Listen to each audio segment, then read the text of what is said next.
Тэгэхгүй бол Монголд өнөөдөр сайн хүн байхгүй болчиход байна ш. Нөгөө Хакухон ч юм уу, Ариунаас Хараан ч юм уу, ерөөсөө улс төрчт нь муу, ерөнхийлөгч нь муу, ерөнхий сайд нь муу, их хурл нь муу. Тэгэд ер нь энд чинь сайн хүн ер нь байна уу? Сонгуулийн үеэр бол зөндөө сайн хүмүүс гарч ирлээ. Зөндөө ухаантай хүмүүс гарч ирж байгаа л да.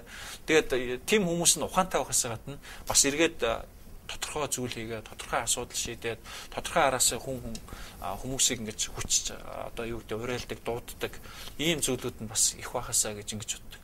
Ямар ч айлын амьдрал чи өөрөө тийш дандаа нэг байх юм бол ингээд олон талаас нь хүүхдүүдний гоё ядж жаргал нэмэл эхнэр нөхөр өөрсдөө нөгөөдгийгээ баяжуулаад ингээд ихоор айл гэр амьдрал ад жаргалтай байдагтай адилхан. Яг энэ ус орнд чинь бас адилхан шүү дээ. Готрон гүйцэлтэй сэтгэлээр амархан ундаг нөхөр байна. Өөдрөг нөхдүүд байна. Эдгээр хоорондоо ингээл нөгөө ус яаж хурдан дээшээ явуулах вэ? Тэгэл хүн болгон хариуцлагатай байгаа шүү дээ. Яг тэрнтэй адилхан энэ хүүхдүүд маань л нэг хүн шиг нийгэмд, хүн шиг орчинд тэгээд бусдаас очихоор ингээд чи Монголоос ирсэн гэдэг дээрлэхэд байхгүй. Энэ нөхөртөө чинь бас аятайхан ярихгүй бол надтай адилхан юм үзсэн, харцсан, надтай адилхан соёлтой, боловсролтой гэд ингээд дэлхийн нэг имэдэг, тоодог, хүндэтгдэг тийм л болоод авах нь бид нарт чухал байгаа байхгүй.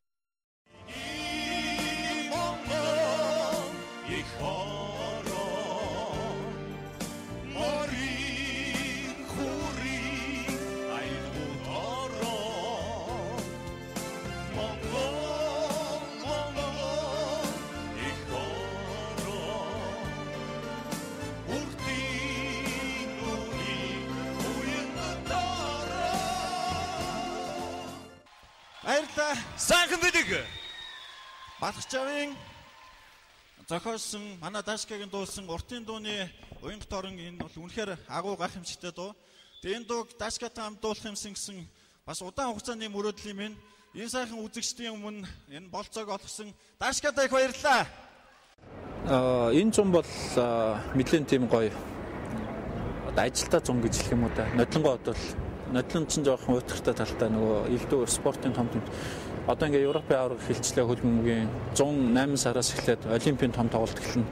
Энэ жил монголчууд маань олимпийн анхныхаа алтан медаль үнэхээр аваасаа гэж үнэхээр их хүсэж байна. Тэгээ олон жил хүлээсэн. Тэгээд энэ нэг аавын ээжийн азтай хүү охин монголчуудынхаа олон жил хүлээсэн энэ олимпийн алтан медалийг авчих болов уу гэж ингэж боддог. Тэгээ спорт зүгээр өөрөө үнэхээр нэг илүү ялтаасаа гадна эх орноороо бахархах тухайн улс үндэстнийг нэгдмэл нэг том одоо бид нар нэг бүл шүү, бид нэг баг нэг завин дээр явж байгаа үнэхээр ийм хүмүүс шүү. Тэрийгэ бусад бүх завны хүмүүст зарладаг үнэхээр хамгийн мундаг хэрэгсэлтэй ямар ч гадаад явдлын яам жишээлбэл тэр ажлыг тухайн улсын гадаад явдлын яам хийж чадахгүй зүйлийг спорт бий бол хийдэг болов уу гэж ингэж боддог.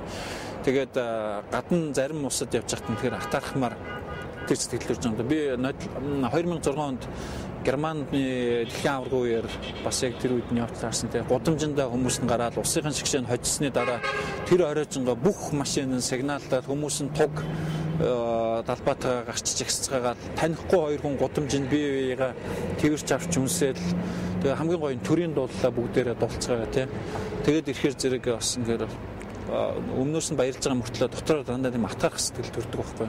Бид нэр юм байсан бол монголчууд маань юм.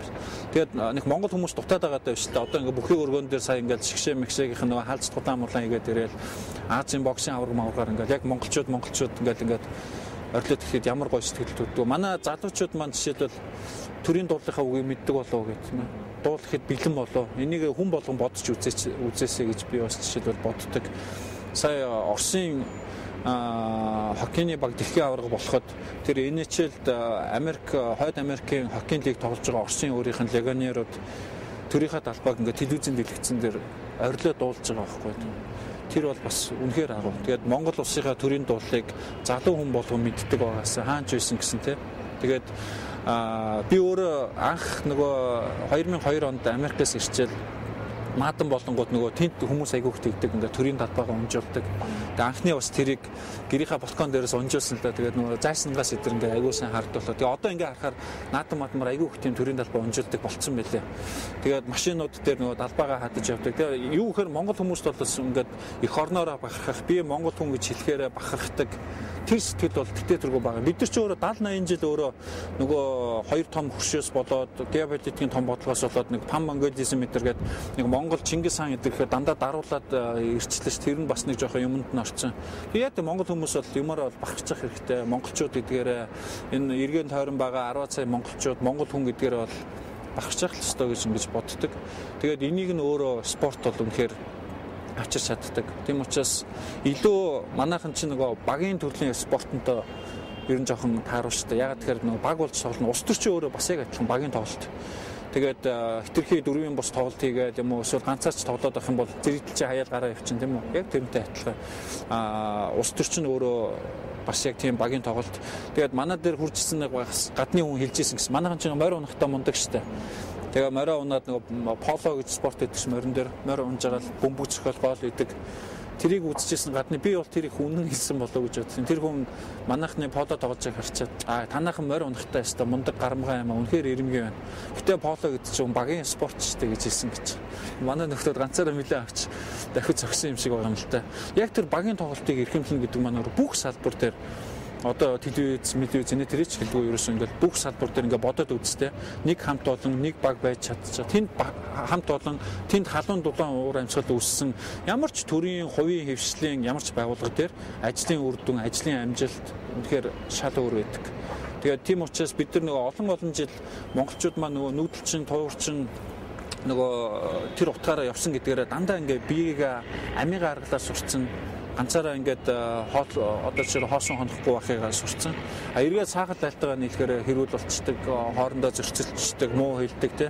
Бүр тийм хүртлүүгээд шүү дээ. Хоёр нөхөр нийлээд хичнээн их 3 дахь нөхрийн тухай муулсан төдий чинээ тэр хоёр хүн хоорондоо ойртон мэдэргээд ийм буруу физиологиуд, буруу зарчмууд манайхны дунд үйлчлээд байдаг л да. Тийм учраас илүү тэр чиглэл рүүгээ бид нар хандаасаа гэж яддаг.